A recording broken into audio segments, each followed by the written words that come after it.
JP Alexander for the Rabid Dogs. And today is October 6th, 2020. Yesterday was October 5th.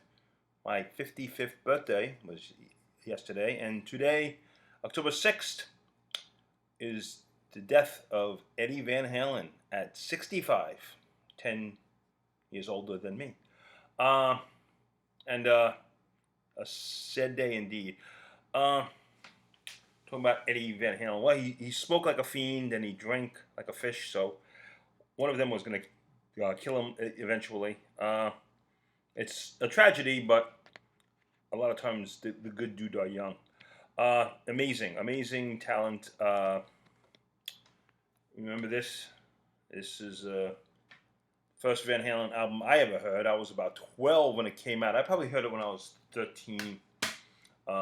And then I heard Van Halen 2, which was equally, well, it wasn't equally as good. I mean, this was the shit when it came out. Van Halen 2, I did love songs like Dance the Night Away, which was completely different than anything on here. And they showed me that they could do different things. They weren't just a heavy metal band, let's say. And this had a lot of heavy stuff on it. Eruption going into You Really Got Me, I have to say.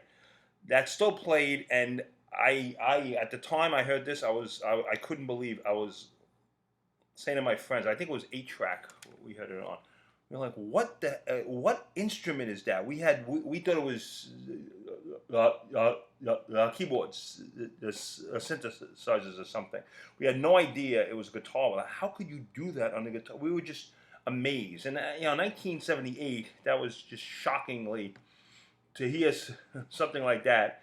And then You Really Got Me, which was a Kinks song, but that became more famous by them. This is probably one of the only, I wouldn't say the only, but one of the top 10 remakes that are more famous than the actual original. And I mean, my band, I was in a band back in 85 till 93. I was in a few bands, and we played You Really Got Me, but not the Kinks version, the Van Halen version. Eddie's right up here. No, right here. He looks so cool. I mean, look at this. That's not even really how he looked. Really, he looks a little angry in this, and if you look in here in the inside, that doesn't look like Eddie at all. When you see that, that doesn't really look much like Eddie. I mean, Eddie smiled all the time. He was happy, and this guy looks really angry. But that was their first album, and I guess they had to maybe have that, like the angry. Was a lead guitarist like Richie Blackmore angry, I guess. I don't know, but he was doing stuff on the guitar that we had never heard before, and I mean, it kind of opened up. I mean, when disco was still alive and still hanging out, this album came out, and I hope this was one of the reasons why disco died. Hopefully, and then he made Van Halen 2, and then Women and Children First, and then Fair Warning. These were all with David Lee Roth as singing, Eddie Van Halen on guitar, Alex Van Halen on drums, Michael Anthony on bass. And backing vocals. They had harmonies, this band. A lot of heavy metal bands didn't have harmonies. They had harmonies, which was very good thanks to Michael Anthony. And I guess Eddie threw some backing vocals in there too. And then I remember those first albums. Every album we were just buying. We were just like, we just ate it up, I mean, Everybody Wants Some, Unchained, and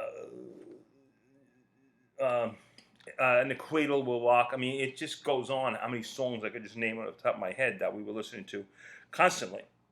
Then I would say probably around when they released Dive It Down. I remember the summer. That was the summer of '83, was it? Maybe 82. And I remember, I think the summer of '82. It was like May, and it was coming out, and it was like the summer's gonna be cool. Van Halen's coming to town and everything. No, I'm sorry. Let me go a little bit before that. Van Halen. A few of my friends went to see Van Halen in the Fair Warning album, which was the fourth album, and I remember I didn't have money to go see him. I was really young at the time, and my parents wouldn't give me money, and I was like, I want to go see Van Halen, and I was really upset that I didn't get to go. I did see them years later with Sammy Hagar back in the '90s, and with with Vince Neil backing up with Steve Stevens, Billy Idol's guitarist on guitar, and Vince Neil. It was actually kind of cool. It was at Jones Beach, which is a great place to see a concert. If you're from Long Island, you never saw a concert on Jones Beach, be sure to go because it's a fantastic place to see a concert. And Van Halen was great there because it was, a small venue, and to see a band, you feel like you're right there, which is really cool. But anyway, yeah, my friends went to see that concert. I didn't get to go, but they went to see Foreigner too. That I didn't get to go, and I was kind of happy because I was never a really big the Foreigner fan. It feels like the first time one time too many for my taste. But anyway, so they made those albums, and when Dive It Down came out, it started to get a little like they were doing the covers, but they did a good Roy Orbison cover of A Pretty Woman, which my band also did, because another one, Pretty Woman, their version was probably better than the Roy Orbison version, maybe even known more than the Roy Orbison version. And the guitar part before that, I think, was better than the actual song. I think the guitar part before that was just great. I mean, the instrumental before that, and I mean, Eddie Van Halen was doing stuff on the guitar, like I said, it was just light years ahead of anybody else. I mean, I think his guitaring may have spawned a lot of imitators that I wish didn't come around, like Yngwie Malmsteen doing Eruption with one. It's like, so what, dude? You didn't come up with it. You just copied it faster. Wow, he's faster than anybody. Who cares? It's the innovation. That was it. He took the tapping on the guitar and he just made it. He brought it to the mainstream, which people wouldn't even think about that. And who would do that for a whole song? Who would just do that for? I mean, he never learned how to read music. Even he just heard it and he just played it, and it was great. It was him. It was him. I mean, when he played a Michael Jackson's "Beat It," you cannot tell me that's not Eddie. You know that's Eddie. When the other guitarist ends and Eddie comes in, you know exactly what it is. And when Eddie leaves, you know exactly what it is. I mean, that's Eddie. He's that guy. I mean, he didn't invent the tapping. He just made it mainstream, and he made it perfect. He made it his. Nobody has done it like him. I don't care how many times they've done it. They don't do it like him. He is the original. He is the best tapper ever of all time. And when it comes to guitarists, he's one of the top 10 easily guitarists. Because innovation, he's probably the top 3. Okay, so anyway, we get down to Dive It Down. It was a little weak, and then 1984. I remember 1984 came out. It was New Year's Eve, 1983 to 1984. I remember I was at a party in my friend's basement. We're getting drunk, and MTV plays Jump. I'm like, what the hell is this? It was not my liking, and I mean I think at that point the David Lee Roth clown show became a little too much for me. I mean, I loved Van Halen. David Lee Roth, I never liked him, even though he's a great frontman in the beginning for the first, let's say, 4 albums. But then he became too much into himself with the California Girls and I'm just a gigolo, everybody. Enough. You're a jackass. So when he left the band, I was kind of almost happy. And when Sammy Hagar, who I've always liked in Montrose and his solo stuff, came into the band, I was like, great. He plays the guitar. Eddie can concentrate on the keyboards. I know Eddie's a guitarist, yes, but he also played pretty good keys too. And he wanted to expand himself. He just didn't want to hold the guitar all the time. He wanted to expand himself, which, great. I mean, if you got a lead singer who could play the guitar while you do that, all power to you. And they made a couple great albums. I actually liked Sammy Hagar probably just as well as David Lee Roth. A lot of people are like either a David Lee Roth guy or a Sammy Hagar guy. I'm kind of both. I mean, I have to say this album was probably better than anything that Sammy ever did with that. And that wasn't Sammy's fault. The band just changed. It just evolved into different sounds. They had their first #1 hit with Sammy, not David Lee Roth. So, but then they went through that, and then probably around 1996, I remember they did that stupid song for the movie Twister, which is horrible. And at that point they weren't. I mean, music was changing. Grunge had already come out, and alternative. So there's a lot of different things going on at that point, and Van Halen was really not being respected like they once were. And then Sammy Hagar, they parted ways with him, and I was like, what's going on? And they got Gary Sharon, who was a great singer. He was in Extreme, the band Extreme, which really wasn't that extreme. But anyway, he was with them, and what he did at the Queen, the tribute show, was incredible. So I saw him, and I was like, oh, I think he's going to be a great singer for Van Halen. The album not too good. I mean, I'm not gonna badmouth Gary Sharon. I think he tried, and maybe the stuff just wasn't that strong. So he lasted one album, and really at that point, Van Halen wasn't being listened to that much anyway. And then the years, Sammy came back, Eddie came back, blah blah blah. Eddie and Sammy had their own tour. David Lee Roth did Sammy and David. Sorry, did their own tour, and then David Lee Roth was doing stuff in Vegas, and then he came back, and then they made the album in 2011. I mean, I remember that album. Not that it was that bad. I remember that one song on it, Tattoo or something.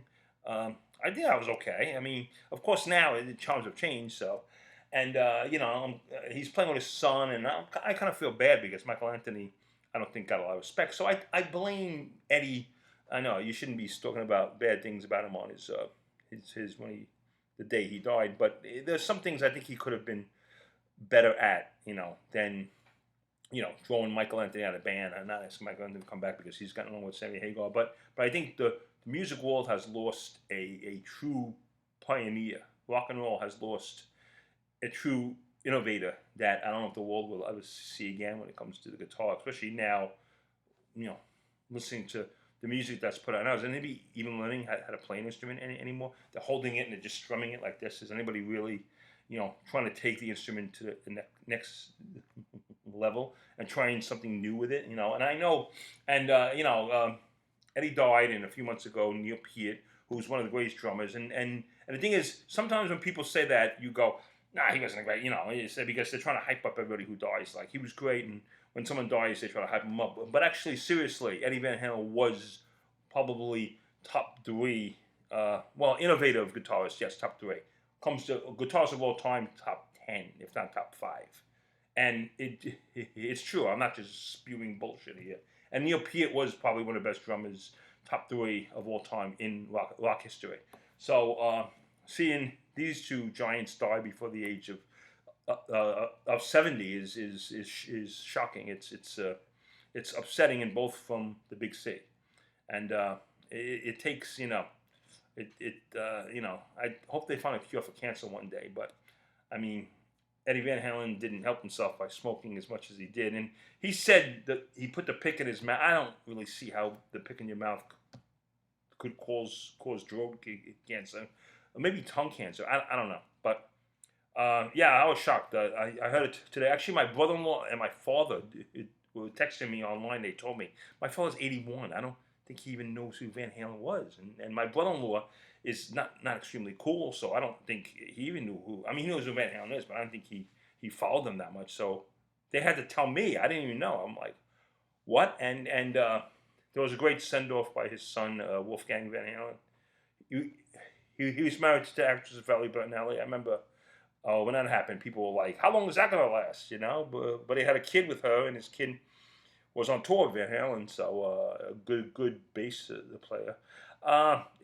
It's just a sad day in rock, whatever's left of rock, and I'm sure we're going to hear all these artists come out pouring their soul out and saying they learned a lot, and they did. I don't think a lot of heavy metal guitarists today could not cite him as a huge influence. I mean, you can. It's like saying, I don't like the Beatles. I never got, of course you got something from the Beatles. Of course you listen to them, and music is like it is because of that. I think hard rock and heavy metal is the way it is now because of Eddie Van Halen. So here's the album again. I mean, the first album, that's all, I got rid of a lot of my CDs. So this is the one I still own of Van Halen. But I love pretty much, I mean, even Van Halen 3, you got to give, I'll listen to that any day over Ariana Grande, whatever the hell bullshit's playing now. So, yeah, it's a big loss, and my condolences to the family, to the band, anybody who was ever in the band, people who were friends and family of the great EVH. R.I.P. Godspeed. This is J.P. Alexander with the Vicious Losers. I'm signing out. Ciao.